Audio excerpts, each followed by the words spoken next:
Mon père n'a pas raccroché et m'a traité de « raté qui vit de notre nom ». J'ai alors vendu en secret ma maison d'1 million de dollars, disparu, et laissé une note qui a fait s'effondrer toute ma famille à leur retour. Je m'appelle Elisabeth, j'ai 32 ans, je suis une femme. Je vis seule dans une maison minimaliste que j'ai conçue moi-même, remplissant ses murs de photographies de bâtiments qui ont plus d'âme que les gens avec qui j'ai grandi. Je suis photographe d'architecture, une profession que ma famille tolère avec un sourire condescendant. Ils n'ont jamais compris pourquoi je ne prenais pas simplement un vrai travail dans l'entreprise de mon père, mais ils étaient heureux de dire à leurs amis que j'étais l'artiste. Toute ma vie a été une performance de gratitude pour un monde que je n'ai jamais demandé.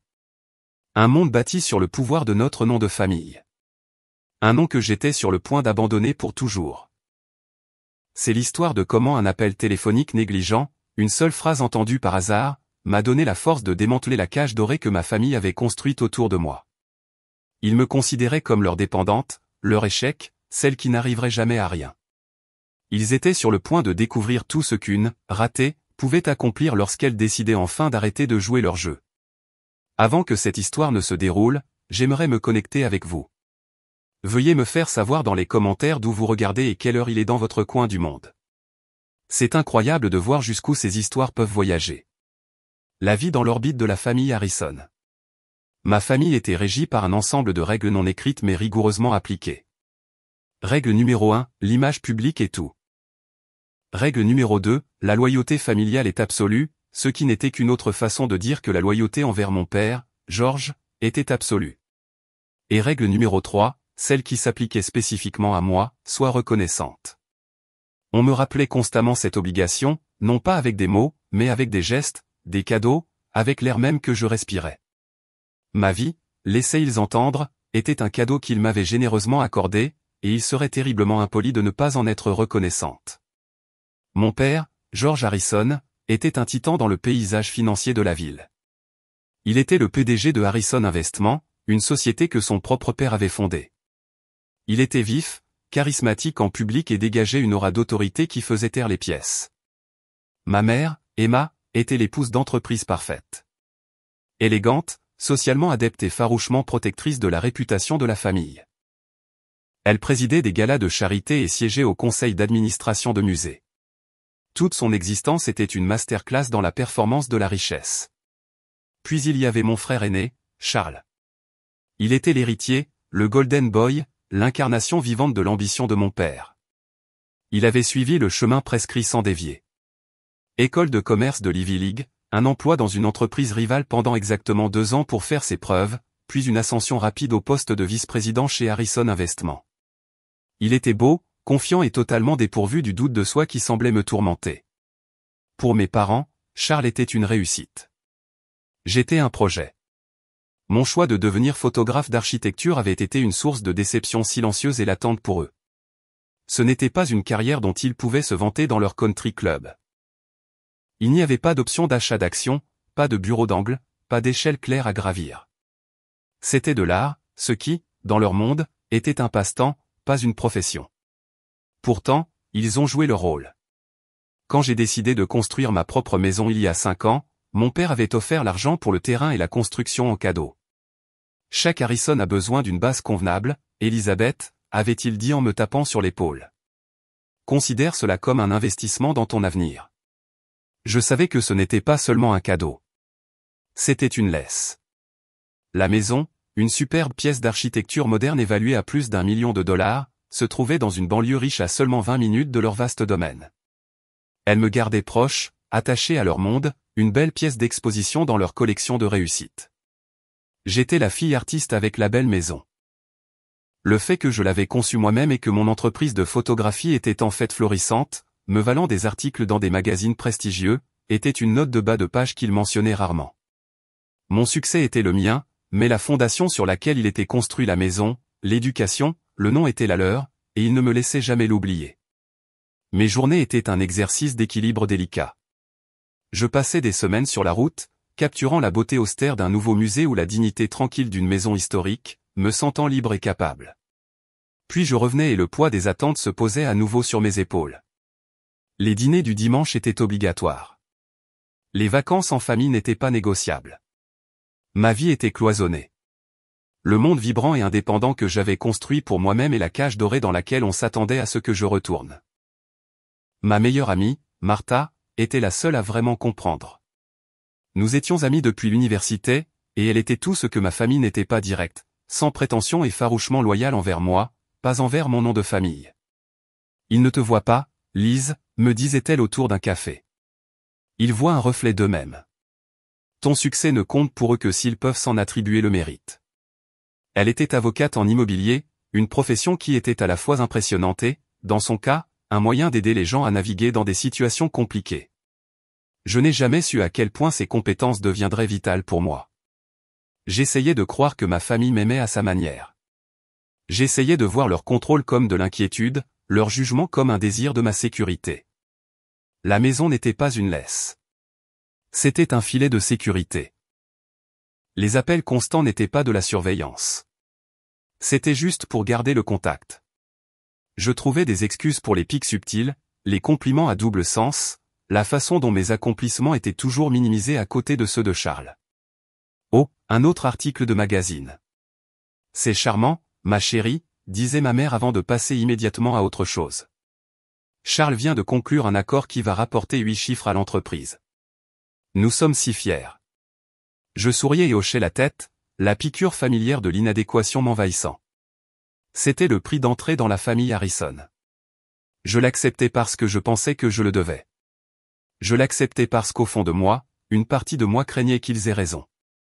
Peut-être que je n'étais pas aussi forte ou capable que Charles. Peut-être que j'avais besoin d'eux. Peut-être que ma vie n'était qu'un produit de leur générosité. La gratitude était mon loyer pour vivre dans leur monde. Et pendant 32 ans, je l'avais payé sans poser de questions. Je me disais que c'était un petit prix pour une vie de confort et d'opportunité. Je n'avais aucune idée du coût réel, ni que la facture était sur le point d'arriver de la manière la plus brutale qui soit. Le jour où mon monde s'est fracturé a commencé comme n'importe quel autre mardi. J'étais dans mon bureau à domicile, en train de retoucher une série de photos que j'avais prises d'un phare restauré sur la côte. Le travail était méticuleux et apaisant, chaque clic de souris rendant l'image plus nette, révélant la beauté de la pierre usée et du fer vieillissant. Mon téléphone a sonné, affichant le nom de mon père. J'ai soupiré, interrompant mon travail. Un appel de mon père pendant la journée de travail signifiait généralement l'une des deux choses, une convocation à un événement familial de dernière minute ou une suggestion douce sur ma carrière. « Salut, papa », ai-je répondu en forçant un ton joyeux.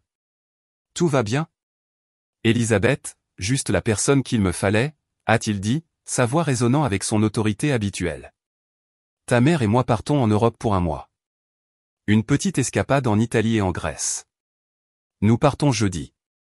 Charles vient dîner demain soir pour nous dire au revoir et nous nous attendons à ce que tu sois là. 19h précise. Ce n'était pas une question ou une invitation. C'était un ordre. Bien sûr, papa. Je serai là, ai-je dit. Ça a l'air d'un voyage merveilleux. Je suis un peu jalouse. Comme tu devrais l'être, a-t-il gloussé. On te ramènera quelque chose de sympa. Maintenant, j'ai Charles sur l'autre ligne. Je dois confirmer quelques détails avec lui sur l'entreprise. Je te vois demain. Et puis j'ai entendu le clic, ou du moins je le croyais. C'était le léger son d'un bouton pressé de son côté. Le genre de son qui signale habituellement la fin d'une conversation. J'allais poser mon téléphone quand j'ai de nouveau entendu sa voix, ne s'adressant pas à moi, mais à quelqu'un d'autre. C'était plus faible, étouffé, comme si le téléphone reposait maintenant sur son bureau ou son épaule au lieu d'être à sa bouche. Il n'avait pas bien raccroché.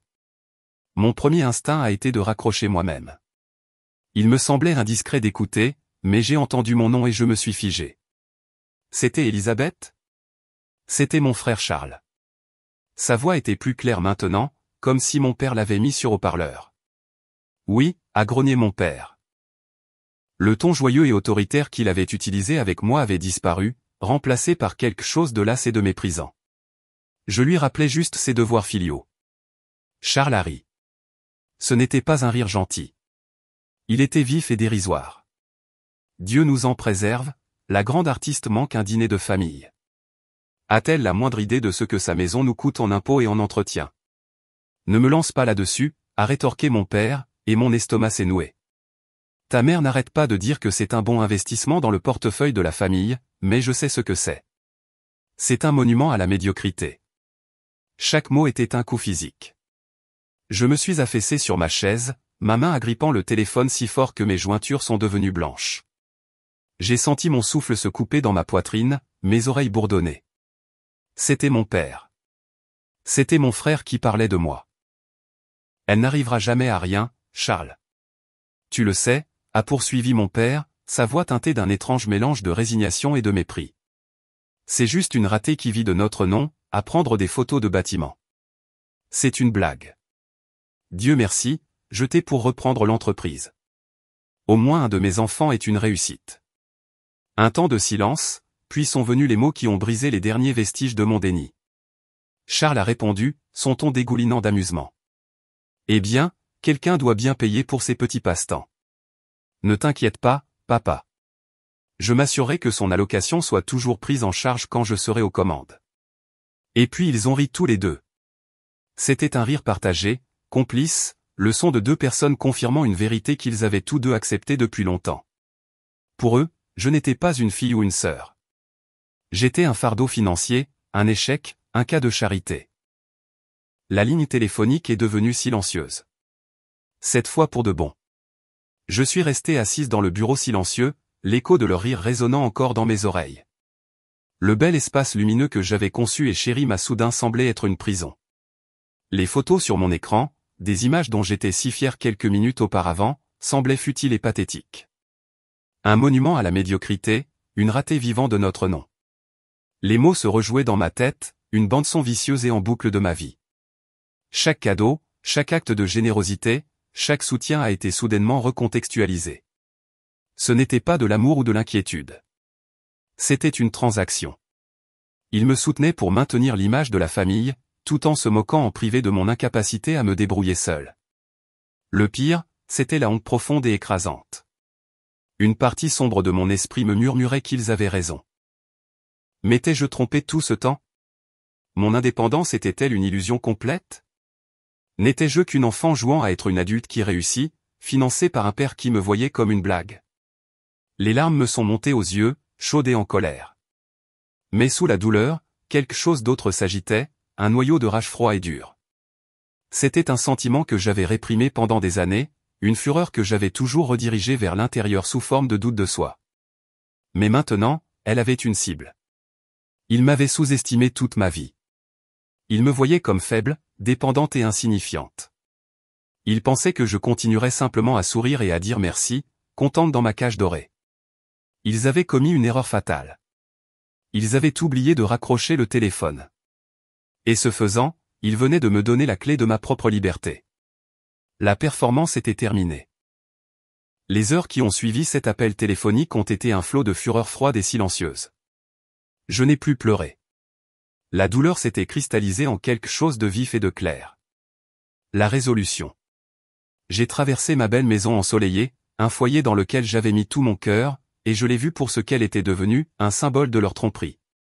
Chaque finition haut de gamme, chaque étagère sur mesure, chaque fenêtre du sol au plafond me semblait être un témoignage non pas de mon succès, mais de leur condescendance, un monument à la médiocrité.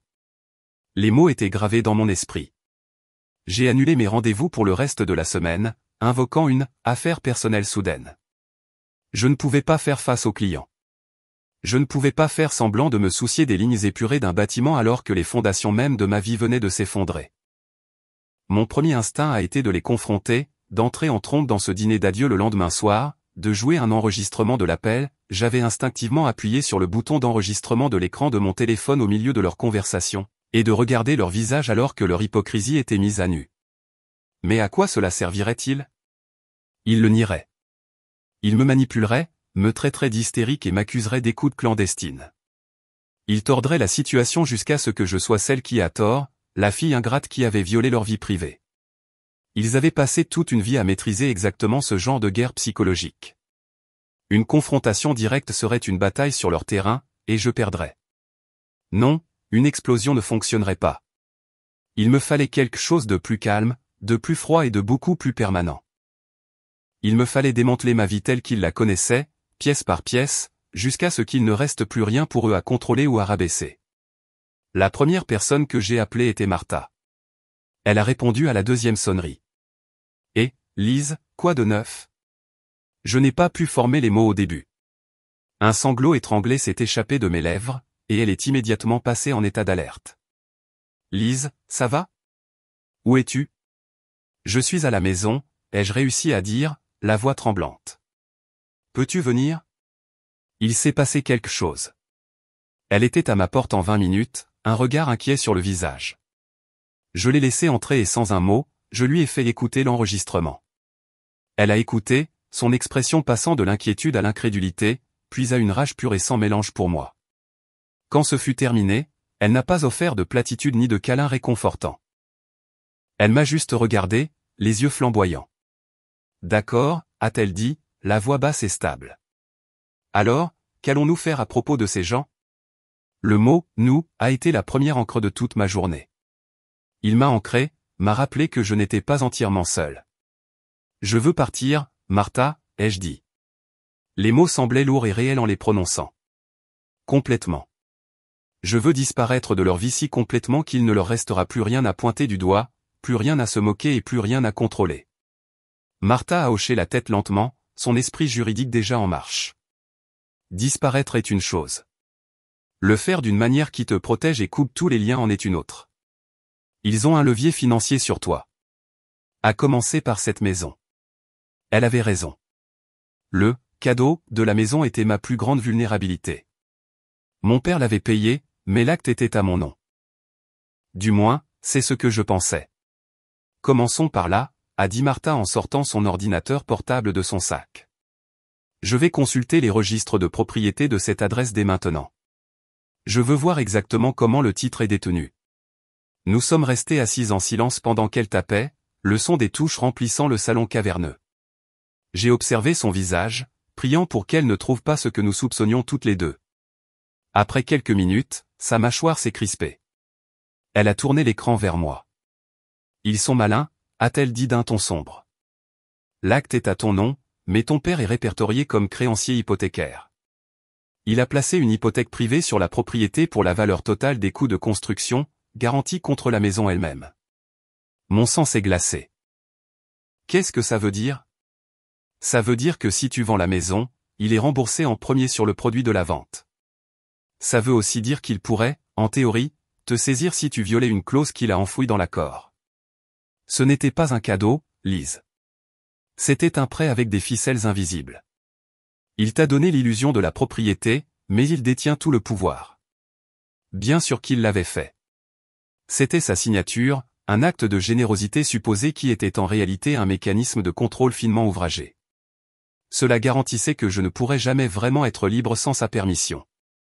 Pendant des années, j'avais cru que la maison était à moi. Maintenant, je savais que ce n'était qu'une autre partie de la cage.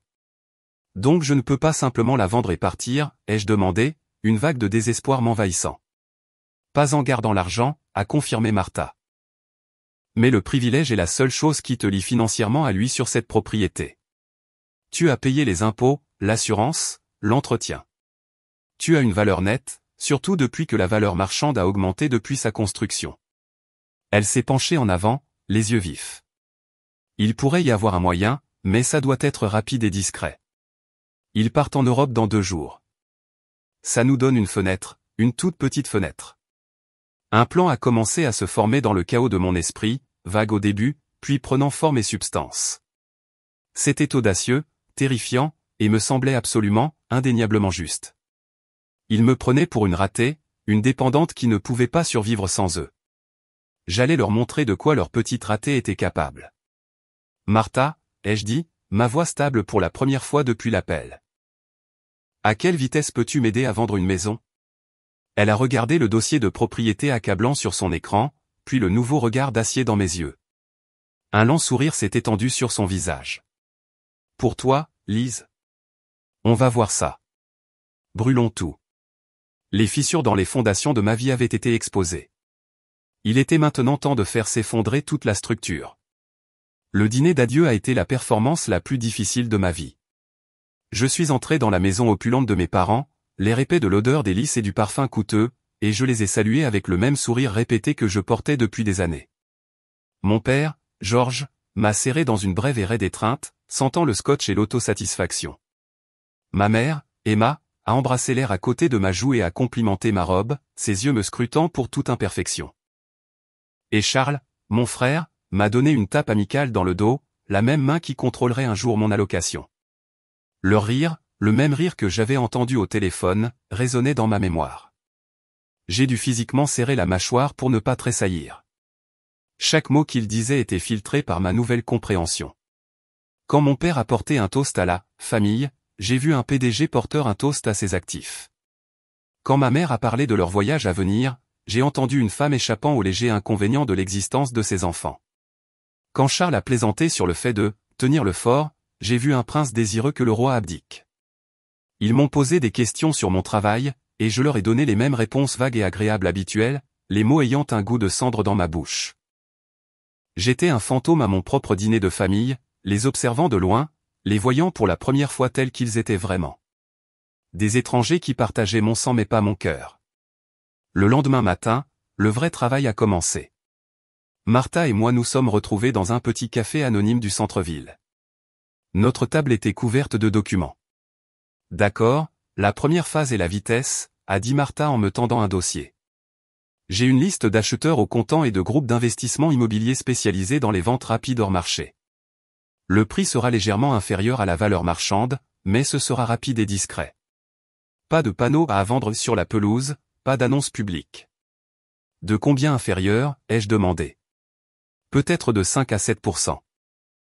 Sur une maison comme la tienne, c'est un chiffre significatif, mais en échange, tu obtiens une clôture en quelques semaines, pas en quelques mois. Ils paieront en espèces, ce qui évite tous les délais habituels de souscription de prêts hypothécaires. J'ai fait le calcul dans ma tête. C'était un prix que j'étais plus que prête à payer pour ma liberté. Fais-le, ai-je dit sans hésiter. Martha a hoché la tête, envoyant déjà des textos sur son téléphone. J'ai déjà pris la température avec 2 des acheteurs les plus agressifs. Je leur ai dit que nous avions un vendeur très motivé à la recherche d'une offre toute en espèces, en l'état, avec une clôture en 10 jours. Son professionnalisme était mon bouclier, me permettant de me concentrer sur l'étape suivante, plus compliquée, démêler le reste de ma vie de ma famille. Pendant que Martha s'occupait de la maison, j'ai commencé à suivre la piste de l'argent. Mon père avait insisté pour utiliser son gestionnaire de patrimoine personnel pour guider mes investissements il y a des années. Un homme nommé Monsieur Abernathy, qui m'a toujours traité avec un air paternel et bienveillant. J'avais un portefeuille d'actions et d'obligations que je regardais rarement, faisant confiance au fait qu'il était géré de manière responsable. Maintenant, je voyais cette confiance pour ce qu'elle était, de l'ignorance volontaire.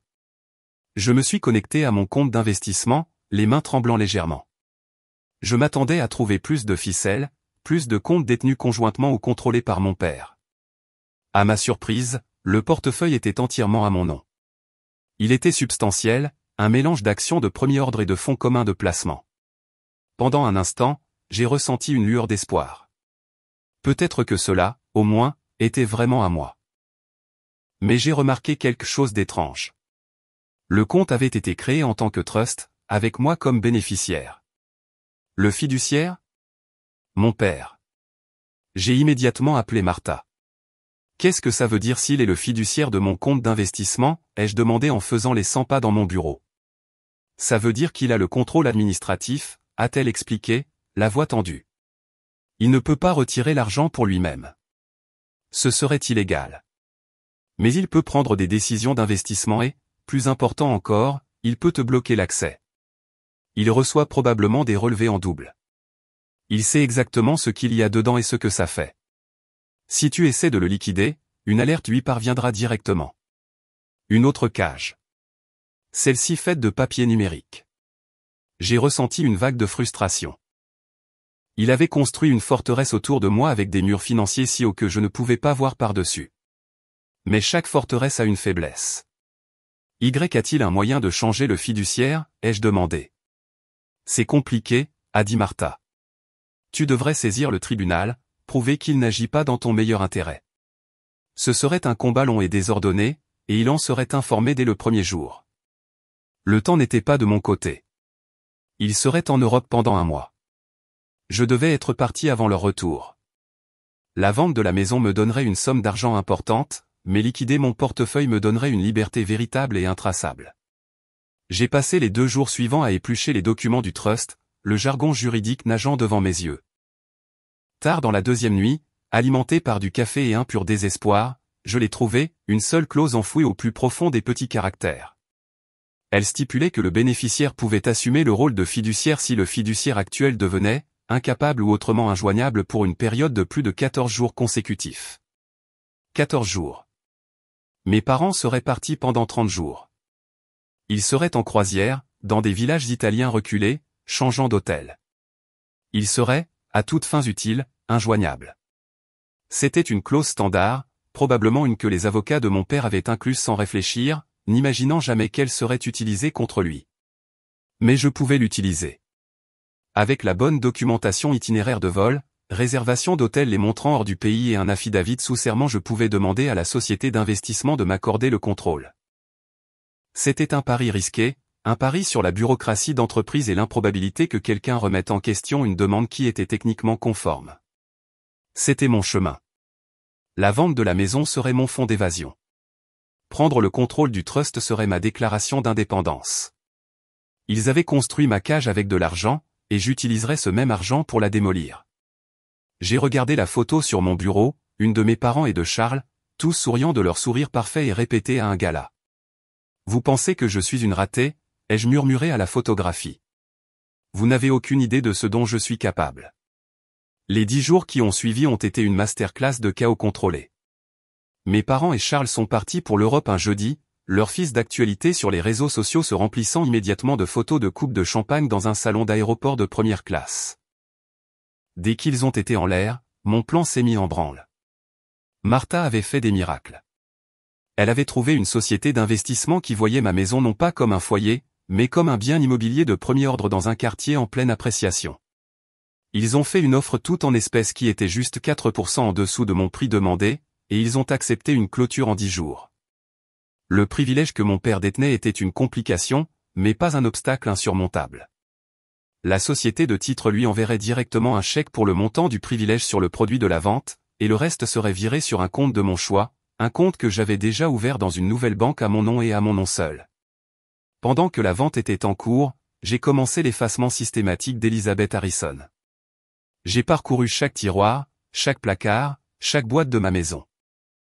J'ai séparé ma vie en 3 piles. La première était la pile à garder, mon matériel photo, mes disques durs pleins de mon travail, quelques objets sentimentaux qui contenaient des souvenirs non entachés par ma famille, et assez de vêtements pour commencer une nouvelle vie. Cette pile était étonnamment petite. La deuxième était la pile à vendre, des meubles de créateurs, des œuvres d'art chères que je n'avais jamais vraiment aimées, et des bijoux que mes parents m'avaient offerts au fil des ans, des cadeaux que je comprenais maintenant n'être que des jetons de contrôle dorés. J'ai trouvé un magasin de consignation réputé pour les meubles et l'art, et un bijoutier privé qui payait des prix justes pour le reste. Tout a été vendu discrètement, en espèces. La troisième pile était la plus grande, la pile à donner, livres, ustensiles de cuisine, linge de maison, décoration, tout ce qui n'était pas assez précieux pour être vendu mais trop utile pour être jeté. J'ai programmé plusieurs ramassages auprès d'une association caritative locale, vidant ma maison jusqu'à ce qu'elle ne soit plus qu'une coquille vide et résonnante. Chaque objet que je laissais partir me donnait l'impression de me débarrasser d'une couche d'une vie qui n'avait jamais été vraiment la mienne. C'était épuisant, émouvant, mais aussi incroyablement libérateur. Simultanément, j'exécutais la deuxième partie de mon plan, prendre le contrôle de mon trust. J'ai rédigé une lettre officielle à la société d'investissement en citant la clause de l'accord de trust. J'ai joint des copies de l'itinéraire de voyage de mes parents, publié publiquement, un affidavit sous serment déclarant que j'étais incapable de joindre le fiduciaire, George Harrison, pour des décisions financières critiques et urgentes, et les formulaires juridiques nécessaires que Martha avait préparés. Je n'ai pas menti. J'ai simplement présenté la vérité à mon avantage. Ils étaient, en fait, injoignables pour les décisions quotidiennes. J'ai envoyé le colis par courrier recommandé, un compte à rebours commençant au moment où il a été signé. J'ai passé mes journées à emballer et à vendre, et mes nuits au téléphone avec des entreprises de déménagement et des installations de stockage. J'ai trouvé une entreprise de déménagement longue distance qui pouvait transporter ma petite pile, à garder, vers un entrepôt sécurisé et climatisé dans une ville à des milliers de kilomètres, une ville que j'avais choisie au hasard, où je ne connaissais personne. La livraison serait effectuée sous un nouveau nom d'entreprise que j'avais enregistré, une LLC pour mon entreprise de photographie, créant une autre couche de séparation. Je construisais une nouvelle identité tout en démantelant l'ancienne. Le plus difficile a été de dire au revoir à Martha. Elle était mon seul lien avec la vie que je laissais derrière moi, et l'idée de couper ce lien était angoissante. Nous nous sommes retrouvés pour un dernier dîner dans notre restaurant thaïlandais bon marché préféré, à des années-lumière des établissements gastronomiques que mes parents fréquentaient. « Es-tu sûre de ça, Lise ?» a-t-elle demandé, la voix douce. « Tu n'es pas obligé de couper les ponts avec tout le monde. Tu n'es pas obligé de couper les ponts avec moi. Je ne coupe pas les ponts avec toi, ai-je promis, les yeux se remplissant de larmes. Je passe juste sous le radar. J'ai besoin de temps pour savoir qui je suis sans le nom Harrison qui pèse sur ma tête. Une fois que je serai installé, une fois que je serai en sécurité, je t'appellerai. Je te le promets. » Elle a serré ma main sur la table. « Sois juste prudente. Ton père est un homme puissant. Quand il découvrira ce que tu as fait, il sera furieux. » Je sais, ai-je dit. Mais pour la première fois de ma vie, je n'ai pas peur de sa colère. Que va-t-il faire? Reprendre la maison que je viens de vendre? Geler les actifs que je contrôle maintenant? Le 9e jour, 2 emails cruciaux sont arrivés. Le premier venait de la société de titres. La vente de la maison avait officiellement été conclue. Une somme substantielle à 6 chiffres, ma part après avoir remboursé le privilège de mon père, se trouvait maintenant sur mon nouveau compte bancaire non surveillé. Le deuxième email venait de la société d'investissement. Après avoir examiné ma documentation, ils avaient approuvé ma demande. Avec effet immédiat, j'obtenais le contrôle total en tant que seul fiduciaire de mon portefeuille. Je n'ai pas hésité. Je me suis connecté et j'ai lancé une liquidation complète de mes actifs. Il faudrait quelques jours pour que les transactions se règlent, mais au moment où l'avion de ma famille atterrirait sur le sol américain, l'argent aurait disparu, viré sur un autre nouveau compte dans une autre banque. Le dernier jour a été un tourbillon. Les déménageurs sont venus tôt le matin et ont enlevé le reste de mes affaires. À midi, la maison était complètement vide. Elle était vaste et silencieuse, mais pas résonnant sur les planchers nus. J'ai traversé les pièces une dernière fois, ne voyant plus une prison, mais un vaisseau qui m'avait porté jusqu'à ce moment. Ce n'était qu'un bâtiment, et il n'avait plus aucun pouvoir sur moi. Avant de partir, j'ai fait une dernière chose. Je me suis assise sur l'îlot de cuisine en marbre froid, le seul meuble restant, et j'ai sorti une seule feuille de papier à lettres coûteux que j'avais gardée. Avec un stylo noir et ma plus belle écriture, j'ai écrit seulement 5 mots. J'ai plié la note, je l'ai posée au centre de l'îlot et je suis sorti par la porte d'entrée, laissant la clé sur le comptoir. Je n'ai pas regardé en arrière. Je suis monté dans ma voiture, déjà chargée d'une seule valise, et j'ai commencé à rouler. Je n'avais pas de destination, seulement une direction, loin. La grande disparition d'Elizabeth Harrison était complète. Il ne restait plus qu'à ce que ma famille rentre à la maison et découvre le fantôme qu'ils avaient créé. Pendant 30 jours, George, Emma et Charles Harrison ont vécu dans une bulle de luxe idyllique. Leur voyage à travers l'Europe a été une expérience méticuleusement organisée, passant d'hôtels 5 étoiles à Rome à des excursions en yacht privé dans les îles grecques. Ils ont posté des photos de ruines antiques, de repas gastronomiques et de côtes ensoleillées. Leur légende était pleine de mises à jour joyeuses pour leur cercle social, peignant l'image d'une famille parfaite et insouciante profitant des fruits de leur travail. Ils ont appelé le téléphone d'Elisabeth plusieurs fois, laissant des messages vocaux joyeux et légèrement condescendants. Je viens de voir la plus charmante petite galerie d'art à Florence, ma chérie, ça m'a fait penser à toi. J'espère que tu te tiens bien, avait gazouillé Emma dans un message. George a laissé un message bourru, tout va bien à la maison? Fais-moi savoir si tu as besoin de quelque chose. Aucun d'entre eux n'a remarqué qu'elle n'avait jamais rappelé. Ils étaient trop absorbés par leur propre monde pour enregistrer son silence comme autre chose que sa nature habituelle, calme et légèrement distante. Sur le long vol de retour, ils étaient de bonne humeur, riant et plaisantants. George était satisfait des rapports qu'il avait reçus de l'entreprise. Charles se sentait confiant et prêt à assumer plus de responsabilités. Emma planifiait déjà le dîner où elle régalerait ses amis de récits de leur voyage. Charles s'est tourné vers son père alors que l'avion commençait sa descente. Alors, on s'en tient au plan de convaincre Lise de vendre cette maison qui est un gouffre financier? On pourrait développer ce terrain, construire quelques maisons témoins, faire un vrai retour sur investissement. Georges a siroté son champagne et a souri. Patience, mon fils.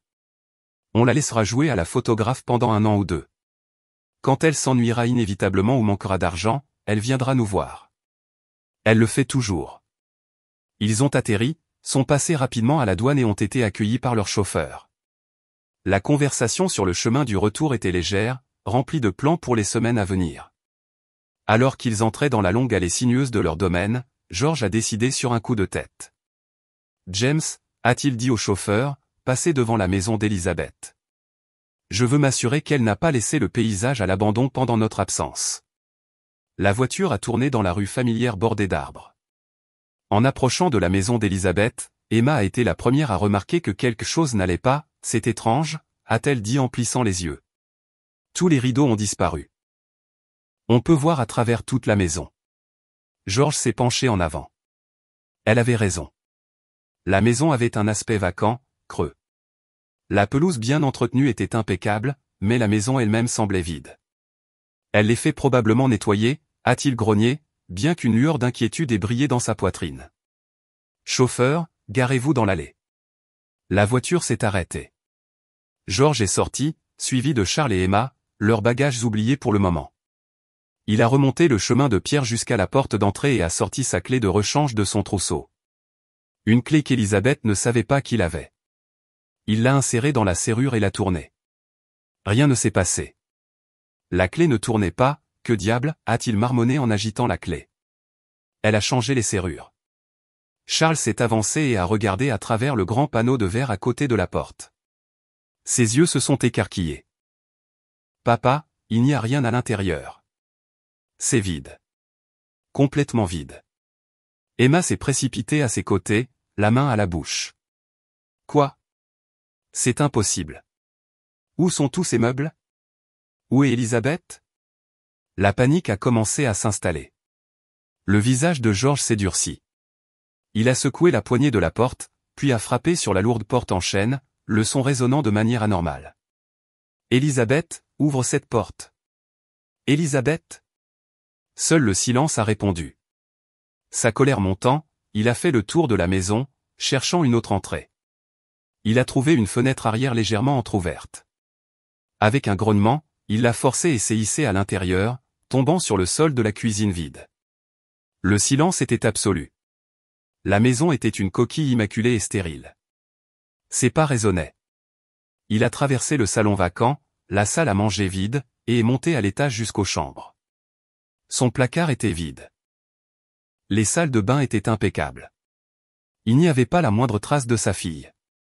Charles et Emma, ayant trouvé une autre fenêtre déverrouillée, l'ont suivi, leur visage des masques de confusion et d'appréhension croissante. Où est-elle? A murmuré Emma, la voix tremblante. Lui est-il arrivé quelque chose? A-t-elle été cambriolée? Non, a dit Georges, la voix dangereusement basse. Il venait de le repérer. Sur la vaste étendue brillante de l'îlot de cuisine en marbre, il y avait une seule feuille de papier blanc pliée. Il s'est approché et l'a saisie. Il l'a dépliée, ses yeux parcourant les 5 mots simples et élégants écrits de la main de sa fille. Il les a lus 1 fois, puis 2, son visage perdant toute couleur. Le sang a quitté son visage alors qu'une compréhension froide et terrifiante l'envahissait. Il avait été déjoué. Charles s'est approché de lui. Qu'est-ce que c'est, papa? Qu'est-ce qu'il y a d'écrit? La main de Georges tremblait alors qu'il tendait la note. Charles et Emma se sont penchés pour lire le message. La note sur le comptoir en marbre disait « La ratée de la famille a fait ça ». Pendant un long moment, personne n'a parlé. Les mots flottaient dans l'espace vide, une accusation et une déclaration tout en un. La fille calme et docile, l'échec artistique qu'ils avaient si nonchalamment rejeté, avait disparu. Et à sa place, elle avait laissé un trou béant, une maison d'1 million de dollars vide, et un message qui coupait plus profondément que n'importe quelle accusation criée n'aurait jamais pu le faire. Le rire de l'avion semblait être un lointain souvenir d'une autre vie. Leur retour à la maison n'était pas une célébration. C'était un règlement de compte. Les retombées ont été exactement aussi chaotiques et satisfaisantes que je l'avais imaginé. Mon père, George, a réagi avec une fureur explosive. Martha, qui suivait l'affaire pour moi par le biais de connaissances communes et de registres publics, m'a fait un rapport complet. Il a engagé des détectives privés. Il a appelé tous mes amis auxquels il pouvait penser. Il a essayé de me signaler comme personne disparue, mais la police l'a informé qu'une femme de 32 ans sans aucun signe de crime avait tout à fait le droit de disparaître si elle le souhaitait. Quand il a découvert que la maison avait été vendue, il a failli avoir un anévrisme. Le fait que son privilège ait été entièrement remboursé, une transaction parfaitement légale et définitive, ne lui laissait aucun recours. L'argent avait disparu, transféré sur un compte qu'il ne pouvait pas tracer. C'était un homme habitué à un contrôle absolu, et je le lui avais entièrement retiré. L'histoire que lui et ma mère ont racontée à leur cercle social était un chef-d'œuvre de gestion de crise. Ils ont prétendu que j'avais subi une sorte de dépression nerveuse, que j'étais une âme troublée qui s'était enfuie impulsivement. Ils ont présenté cela comme une tragédie familiale, se présentant comme des parents inquiets et le cœur brisé. C'était une tentative désespérée de sauver leur réputation, de me faire passer pour l'instable plutôt que d'admettre la vérité, je les avais quittés. Charles, m'a dit Martha, était une autre histoire. Sa colère était mêlée à un respect réticent et terrifié. J'avais fait quelque chose qu'il n'aurait jamais cru possible. J'avais battu son père à son propre jeu. Mes actions avaient introduit un niveau d'imprévisibilité dans son monde parfaitement ordonné, et cela le déconcertait. C'est lui qui a finalement découvert que j'avais pris le contrôle de mon trust et que je l'avais liquidé. La société d'investissement, liée par les lois sur la confidentialité, ne confirmait que le changement de fiduciaire avait été effectué légalement et que le compte était maintenant fermé. Pour mon père, c'était la trahison ultime. Il ne s'agissait pas de l'argent. Il s'agissait de l'audace. J'avais utilisé son propre cadre juridique, les outils même qu'il avait mis en place pour me contrôler, pour me libérer. J'avais transformé les barreaux de ma cage en une clé. Pendant qu'il s'agitait, je recommençais ma vie. Je me suis installé dans une ville calme et magnifique du nord-ouest du Pacifique, un endroit où le nom Harrison ne signifiait rien.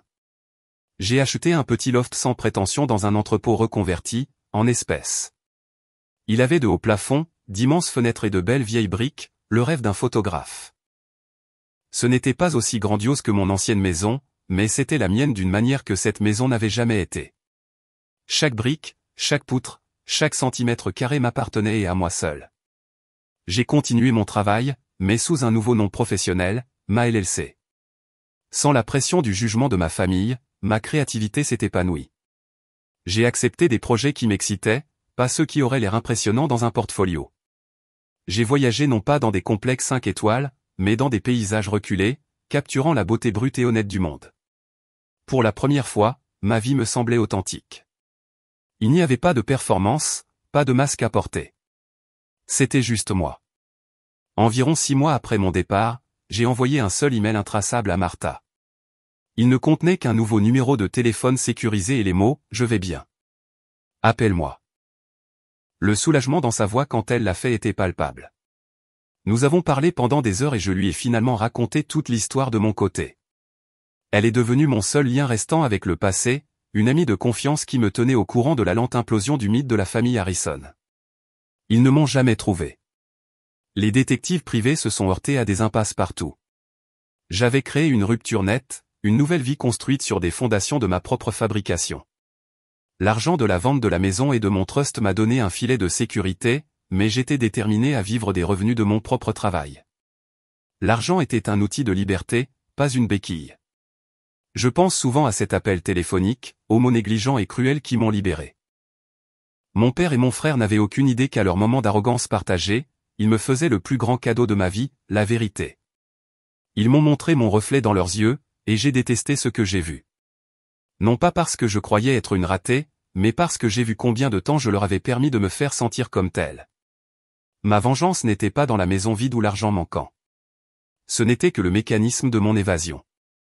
Ma vraie vengeance est dans ma vie calme, heureuse et ordinaire. C'est dans le café du matin que je bois en regardant une ville qui ne connaît pas mon ancien nom. C'est dans la fierté que je ressens quand je vois mon travail publié sous mon nouveau nom. C'est dans la paix que je ressens en sachant que ma valeur n'est pas déterminée par un portefeuille d'actions ou un héritage familial, mais par mon propre caractère et mes propres créations. Je ne suis plus une Harrison. Je ne suis pas défini par leurs richesses ou leurs attentes. Je suis Elisabeth, une photographe, une femme qui a construit son propre avenir, une photographie à la fois. Et cette vie, celle que j'ai choisie et que je possède, est quelque chose qu'ils ne pourront jamais toucher.